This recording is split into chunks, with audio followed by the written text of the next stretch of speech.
You're listening to the Perth Property Show, Australia's only weekly property podcast by West Australian experts for West Australian listeners. Catch your latest episode every Monday at 7 a.m. Good morning, everyone. Welcome to the Perth Property Show. My name's Trent Fleskins, your host as always. And as the title states, we're talking childcare today with a good friend of mine, Jake Wallman, commercial sales and leasing agent from Sterling Property. If you've been a long-term listener to the podcast, you'll know that we introduced the concept of childcare centres and the investment of them in that commercial space with another good mate of both of ours, Anthony Morabito. And I thought it was just a good chance to get another bright mind into the studio to give us an update as to where the market is, a bit of an outline again for those recent listeners about what the industry looks like in the first place and why you might want to invest in childcare and all the dynamics about it.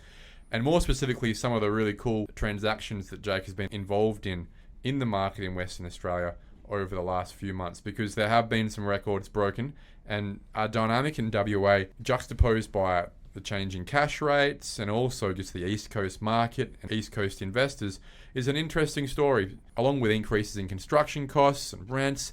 A lot to unpack, and appreciate you coming in today, Jake. Thanks for having me, Trent. It's really good to be here. Let's dive straight into it. I think it's important to just get a baseline again in this conversation for those punters out there who are maybe in the residential space or even those guys in the commercial space that haven't touched childcare before.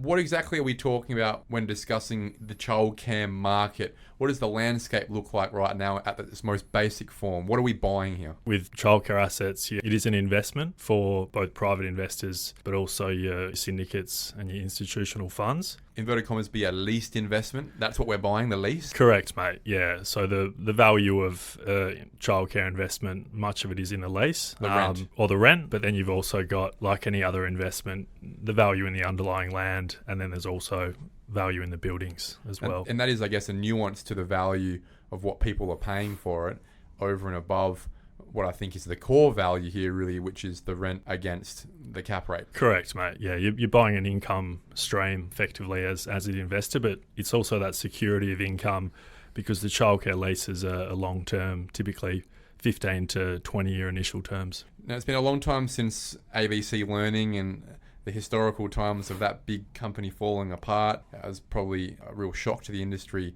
over a decade ago. We've got some big players in the industry these days in terms of operators. And what we mean by operators is companies that provide the services, right? From my perspective, I look at it, you've got your national brands like Greenleaves and Nido. These guys charge parents a lot of money compared to a lot of locals, but they also pay higher rents, and the buildings they require us to build as developers are often a lot more expensive too. But it's not just those guys, is it? There's a broad spectrum of businesses these days that provide childcare services in what is essentially a government subsidised industry these days. Yeah, that's spot on. So you've obviously got your big national operators that you've just touched on, guys like Nido, Greenleaves, that are operating centres in every state in Australia. But then you've also got your mum and dad operators at the other end of that spectrum. They might only own one centre, and that might be what they're pouring all of their energy into. And then you've got your next level up from a mum and dad operator. You're still probably a local operator. They might have 5, 10, 20 centres that sit between the mum and dad operators and then your big national guys. And I guess the strength of those businesses, they affect what investors will pay to buy these properties in the first place, right?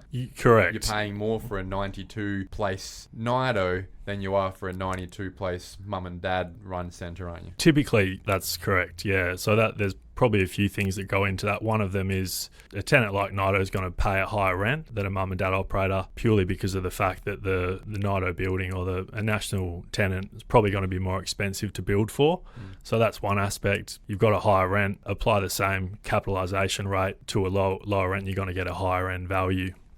The other aspect of that is the investors will typically pay a sharper yield for the national operator, and therefore they're paying more for a national than probably a mum and dad. But there's probably a distinction there in that sometimes the investors are also wanting a strong local operator. They like the fact that you're buying an investment with an operator that understands the market that they're in and has that relationship with the families in a community, and that can be attractive for investors as well. So it's not always about buying something that has a national tenant in a strong location. When we think of the landscape over the last 5 years in childcare, it really has evolved, hasn't it? One, in the amount of rent that an operator will pay a building owner, the developer usually, who then may pass it on to a leased investor. And two, to balance that out, the cost to construct these buildings new. It was only, I'd say, 5 years ago that many operators, including your national brands, would be paying a rent figure of $2,000 to $3,000 per place, and that would be per the number of children allowed to be facilitated in that centre. Now it looks like as construction costs have risen, more demand is coming about, more competition is coming about from these operators. We're hearing of numbers that are over $4,000 per place now. It's a real structural shift in the return provided for these assets. But again, as I said, there's a massive increase in not only the cost to build these things, but also the cost of land as a substitute for the established housing market, right? Because we're building these on established homes. Spot on. So the rents have been a bit of a moving target in, particularly as you were saying, the last 5 years. But even if you take a snapshot of where rents were 12 months ago and where rents are today, you are seeing an increase. You quite rightly put that down to the fact that construction prices have increased significantly. The cost of land has increased significantly, and you've also had the cost of borrowing going up on the back of interest rate rises, which all impact a developer's feasibility, and therefore they're requiring more rent out of a tenant. And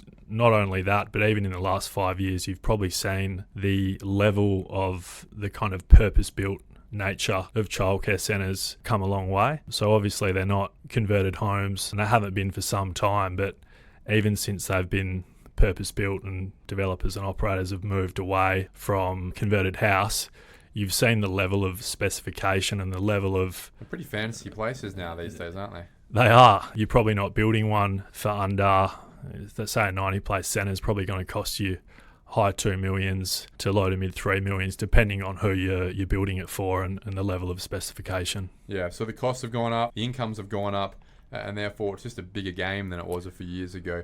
Can I ask a basic question? Let's say you've got a mid-tier operator who signed up a lease 5 years ago for $2,500 per child, and let's say there were 90 children allowed in the centre, so that'd be a $225,000 rent. Now the building's only 5 years old. It's in a great location, and then next door, for example, in 2024, an operator has just signed a lease for $3,500 per place times 90. So the rent's gone up a significant amount. We're talking a $90,000 more rent straight away, which really talks to over $1 million in increased value, right, based on that rent. But the assets are nearly the same assets next door to each other. Would it be the case that a 5-year-old property with a rent based on 5 years ago is worth over $1 million less than one we build today? You couldn't really say that in the residential space, could you? You definitely couldn't. But I think those numbers that you're running through there, they're pretty accurate. It probably would have been 4 years ago that tenants going into a new development back then and looking at a rent between $2,500 to maybe $3,000 per child, $3,000 being back then probably at the higher end. And I'd 100% agree in what you said that today it depends on the location and the day rates and stuff. But as an example, that same place though would probably be at least $3,500 a place because of the factors we've just spoken about. At least. So that person who's buying it is paying at least $1 million more for the same asset that provides the same service and has the same quality build. 100%. The other aspect is that construction prices today and what they were 5 years ago to build the same spec 90-place centre have increased dramatically. So whilst you might say there's $1 million more worth of end value, if you're a developer, a lot of that has been soaked up in the additional construction. I just find it quite interesting when you place one side by side and you think about the value of these properties and the fact that they're really driven by the rental value, that they can be so disparate in value when actually they are still providing the same service at the end of the day to the same number of kids in the same location. It's fascinating, and I think it really shows you as an industry how quickly things have moved, not only in your commercial terms like your rent, even yields today comparable with 5 years ago are probably much sharper on the basis of there being much more interest from private investors. Let's talk about yields. Let's segue that. 10 years ago, I think the standard yield to buy a childcare centre was probably in the 7s, maybe even in the 8s as percentages, right? And to explain that to those lay listeners, if you've got a rent of $300,000, well, you want that to be a 7% return on what you will pay for that asset, right? So that's $300,000 means you're making 7% on your money every year. Now that means that you'd be paying essentially just over $4 million for that asset, so that you're getting $300,000 a year as your pension, right? Now, I don't think there's a property in Western Australia that you'd probably be happy to sell for at 7% these days. And when you think about the East Coast, some of those childcare centres have sold for half that, 3.5%. And these are crazy numbers when you think about what people are willing to accept as a return on their money for what is still a commercial asset, despite the fact that most of these operators are locked in for 15 years plus. It is interesting to see you talk about what the investors are willing to pay sometimes in New South Wales and Victoria, particularly in the lower interest rate environment. And it's hard to justify or understand how, and it might be the same tenant. You might have a NATO asset in WA that's brand new.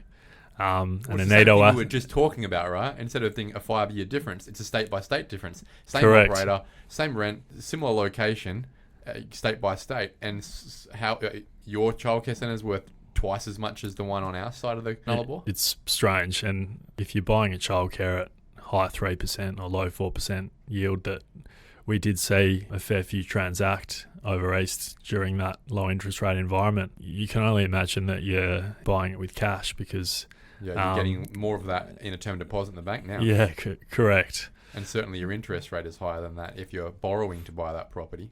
So where do things sit now in WA as an update? If I had let's say a local operator, a mid-tier and a national operator, I've just finished my centre right now. Do you have some recent data and experiences for us as to what you think we should be expecting as owners or just would-be developers doing our feasibilities right now, where the cap rate, the yield would sit? The market probably sits between 6 and 6.5% in terms of the yield that investors are buying these assets for at the moment.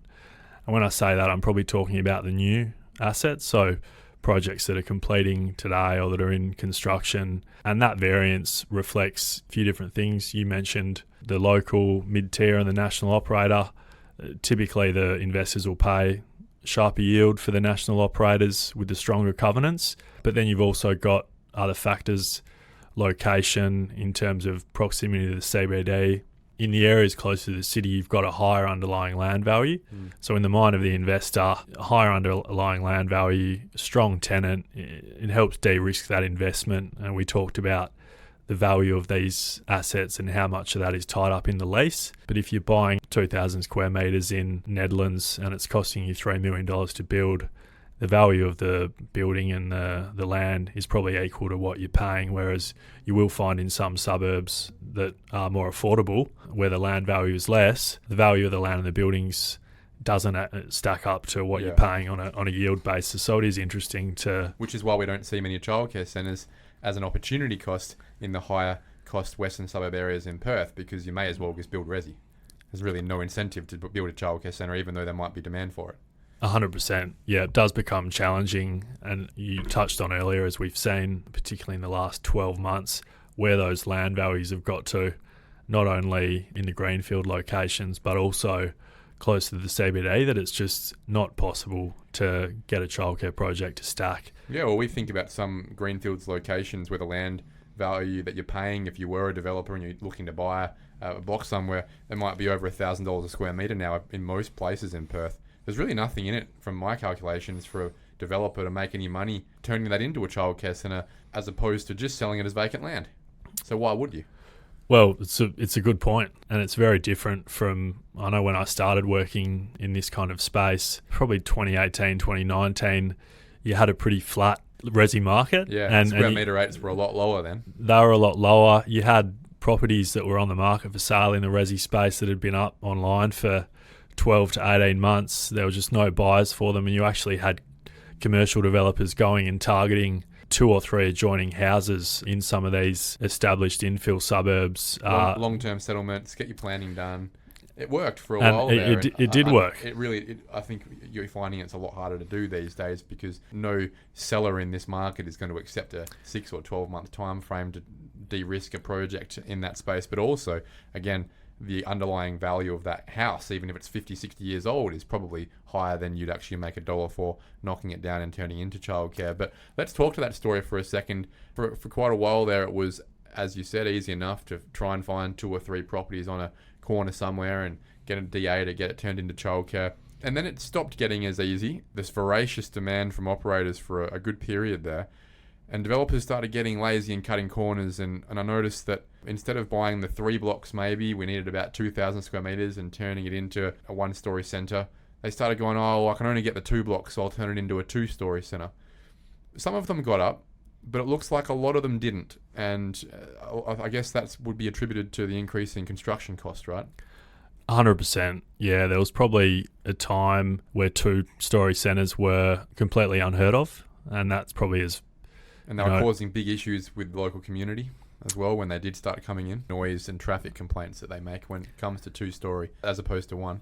Spot on. The cost to construct, it was still feasible for a while there to be able to pick up a slightly smaller site, maybe 1,500 square metres to 1,800 square metres, and put on a second level. You might get 90 to 100 kids.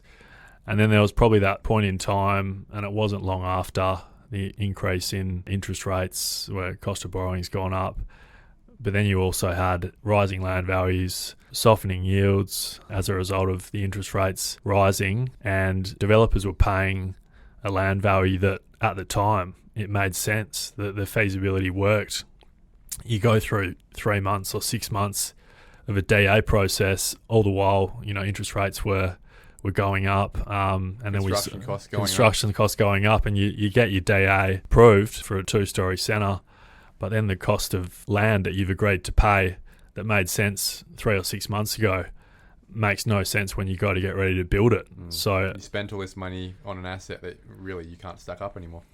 Correct. So there's a few ways that developers try to get around that. You go back to the tenant, you're transparent in the escalations in costs that you're facing, and you try and get a bit more rent. And the tenants often will come to the party, but in a lot of cases, an extra $200 or $300 per child on rent wasn't enough to take the project back to a feasible level. And as a result of that, we've probably seen a lot of the sites transact in the last 6 months, but there was a good period on the market there where you had a number of DA-approved childcare sites that were either owned by developers, or developers might have had them under option, and they're looking to get out of them. Often repurpose them. Don't do the childcare and maybe do a residential project instead. Or I know in a few cases, clients that I have worked for, you go and try and find an owner-operator. Someone who might buy the DA off you. Yeah, correct, and they can afford to pay a bit more for the land because they've really got their eye on the operational profits over a 15 or 20 year period. They're not that concerned with necessarily making 20% return on cost like the developer. And I think in some cases developers probably able to get their money back, and it's a win-win, and they move on. Yeah. So as we saw, what I'm getting to is we've probably seen a bit of a cleaning out. A lot of DAs and some developers in the industry over the last couple of years as costs have crunched some marginal ideas. We've seen some developers move from development profit as their model to more of a syndicated fund model, where really a lot of those projects that I've seen them start were clearly not very strong profit projects, but what they've done is converted into a long-term hold sort of funds management job as well, just to justify the project in the first place. And I'm not sure I'm a big believer in that. I'm not sure I'm a fan of that as a development strategy, but nonetheless, the childcare centres exist and they're providing services to the community, so that's probably the biggest outcome we're looking for there. But going forward with costs still rising, interest rates probably as high as they're going to be, and are looking forward at them dropping at some point in time, where do you see the dynamics when it comes to developers being able to make these things stack up? Is it a requirement on rents having to be higher going forward? Is it we're just going to have less services being provided because there are less opportunities out there now? Some markets are now fully saturated. Some don't make sense financially, even more so than before. Can you talk us through what you think the dynamic in 2025 looks like going forward for childcare development and just the provision of childcare in this state? Yeah, sure. So you touched on the likely reduction in interest rates that's been probably talked about for a while, and I think we'll probably see in Q1 or Q2 of 2025. So you'd expect that to have an impact on sharpening yields a little bit. So that gives the developer probably a better exit on these projects.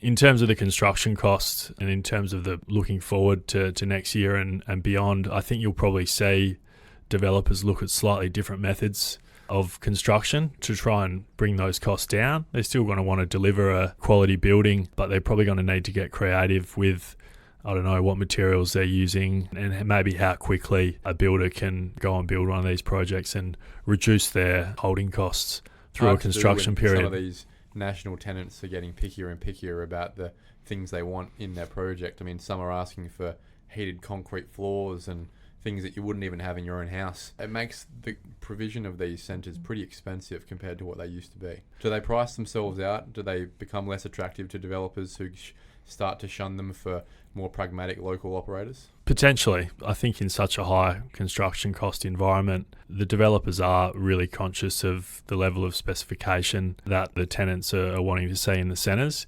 You probably do find that the tenants that have the higher spec are willing to pay more of a rent. Does it make up for it is always the question. It's a good question, and probably not in all cases, but I suppose it needs to work for a developer as much as it needs to make sense and be viable from a tenant's perspective. Things have changed a lot is where I'm alluding to. I mean, when we were kids, it was monkey bars and fairy bread, and now we've got repurposed old planes and cars and some pretty sexy places for our kids these days to hang out. It's certainly gold plating what is essentially a daycare operation. No, correct. You know, there's commercial kitchens in these centres now, and there's a lot that even goes into speaking to operators, what they're actually teaching the kids in the childcare. It's not just somewhere, you know, that the parents will send their kids and not have to worry about them for the day. Kill them. Yeah, exactly. They're there getting taught these education frameworks that really set them up to then go into kindy and primary school.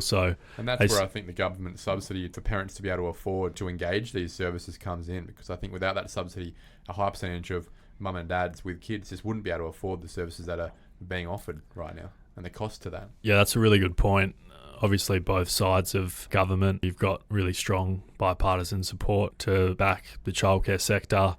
As a result of that, in some instances, families are able to get back up to 90% of the cost. And that's not going to go away. I think it'd be political suicide if that did go away from either party. And therefore, what I think a lot of investors, both local and interstate, notice that essentially it's a government-backed industry now, and it ain't going away. So it becomes a very safe asset to invest in as long as that operator knows what they're doing and won't go broke. And that probably segues into my next question of where are the buyers coming from at the moment, Jake? Are they local family offices? Are they East Coast syndicates? Where's the money coming from? Can you give us some specific examples? Since we've been in a higher interest rate environment, and particularly the nature in which you saw the interest rates increase, it was month on month there for probably 10 months. That's taken a lot of the national funds, institutional funds, larger syndicates out of the market. So the market's been pretty heavily characterised in the last 12 to 18 months by private investors, family offices, not as reliant on borrowing money, and you haven't really seen the funds too active at all in that period. And so it's a well-off family who have got, let's say, $5 million to spend, which most people don't, but some do, and they're looking for a pension on that money, essentially, better than a term deposit at CBA.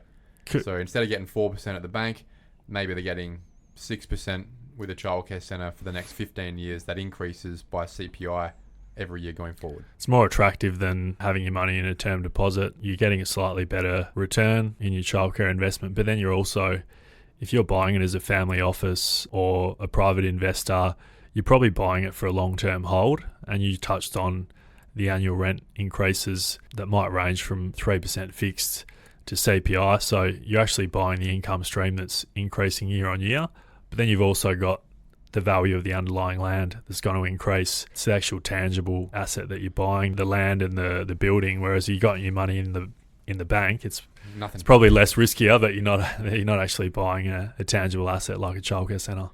You've made some pretty big sales recently. One of them was a Nido in Maylands for over $7 million.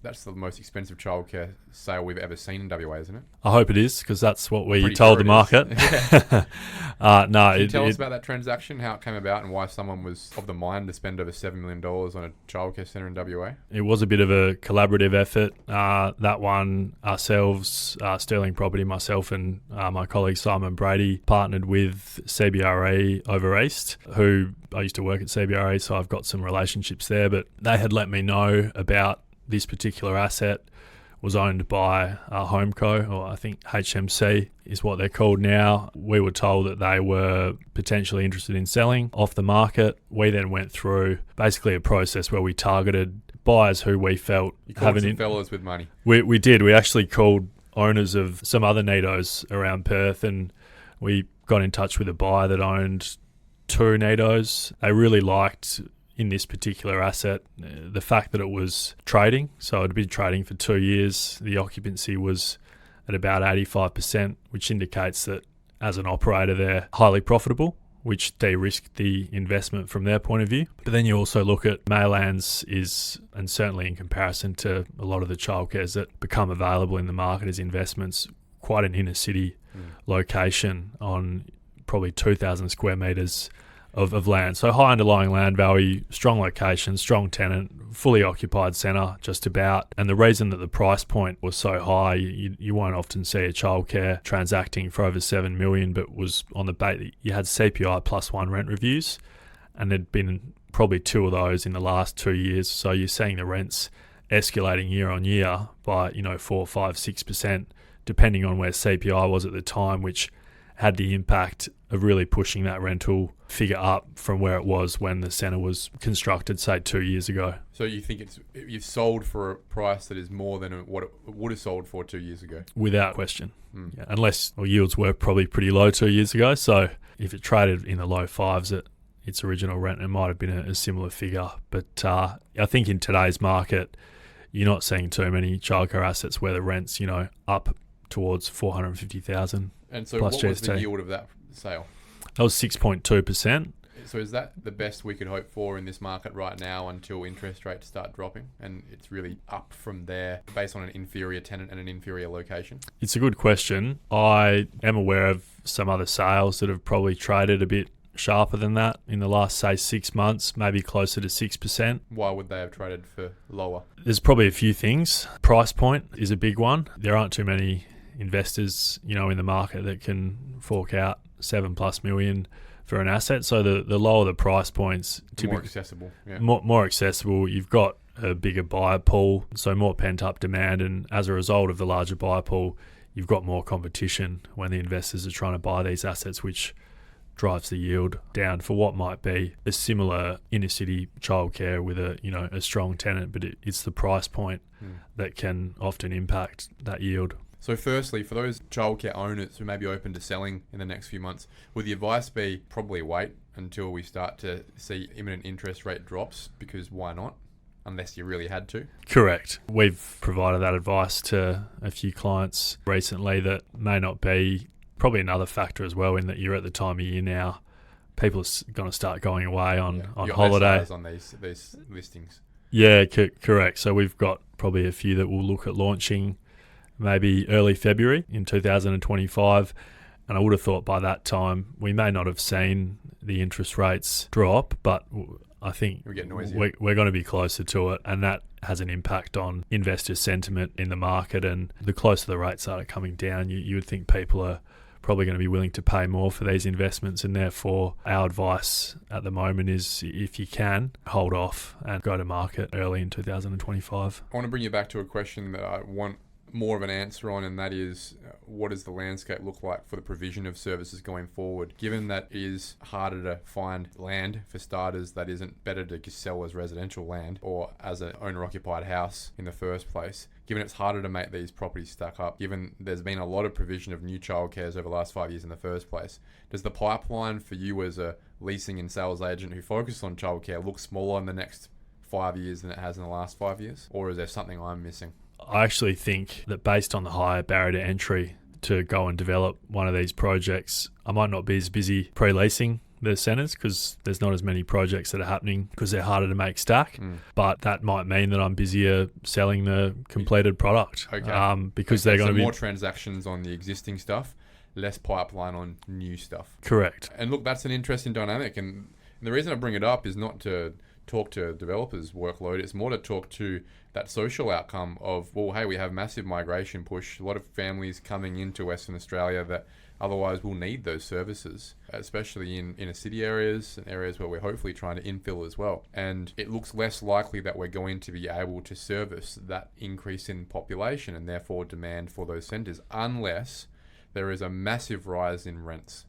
The only thing that can make the increased costs of land and construction and a relatively higher interest rate period than we had a few years ago make the project stack up will be higher rents. So we started this conversation talking to only 5 years ago rents at $2,500 a place or even less in some areas. And now possibly we're talking about, I'd say, having to see most rents be in the 4 to 5, maybe even 6,000 space in Western Australia, which means that these operators are paying far more for their rent and therefore having to charge far more per place to the mum and dads, subsidised by the government. So I just think where there is a need, there will always have to be a provision at some point. Something has to give. And I think that's going to be tenants, operators paying more rent and therefore passing that extra cost on to mum and dads paying more for a day rate. And where we historically have thought, $100 a day, 90% of it's subsidised, we can handle it. I wouldn't be surprised if most of the suburbs around Perth in the next 5 years are getting closer to paying $200 a day than they are $100 a day. Otherwise, we're just not going to see any more provision, and therefore centres will be full at capacity like we already see in a lot of suburbs. Yeah, something has to give, doesn't it? Because something we haven't talked about that you just mentioned is that increase in population, the growth we're seeing in WA, a lot of which is probably happening in greenfield growth areas, both north and south. You need more commercial amenity. You need childcare centres, you need supermarkets, and I think the market will have to adjust. And I think rents will need to go up, and I think you'll probably see the subsidies continue going up as well. I know that we commissioned a research report a few months ago with Urbis, and the statistic was that I think in the last 5 years the childcare subsidies had gone up 7% year on year. So I'd expect to see that continue. Well, that'd be inflation, wouldn't it? Correct. So maybe we need to see that figure increase. Well, the government can't afford not to, because it relies on income tax, clearly, and you get less income tax when you have less mothers working. And unless they can afford to put their kids into childcare, they won't work. So it's a lose-lose situation for the government if they're not subsidising this essential need going forward. And if they're not going to go about providing these services as a public sector, then it comes down to the developers to do it for them. But developers won't do it unless there's $1 in it for them.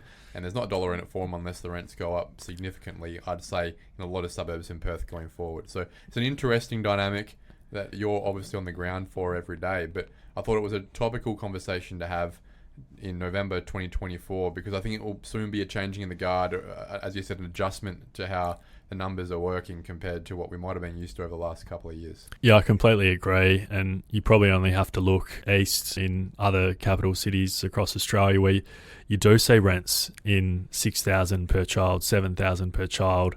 And obviously the businesses are still viable over there. So clearly they're charging more in terms of their day rates. They're not paying their staff any less, so something has to be giving there, and that would be the day rates. Correct. Jake Wallman, Sterling Property, thank you so much for the conversation today. It's very topical, it's very up to date, and whilst it might be a niche conversation that many may not find relevant, I hope most will find very interesting, because it affects most of us, even if we've simply got our kids in daycare and wondering why we're paying so much to keep them there every day. Thanks for your time, mate. Thanks, Trent. Appreciate it. Thank you for listening to another episode of the Perth Property Show. If you've only just joined the conversation, you can catch up by heading over to our website, perthpropertyshow.com.au, subscribing to the podcast, or joining our Facebook page. Don't forget to tune in next Monday at 7 a.m. for more expert insights, local analysis, and suburb spotlights.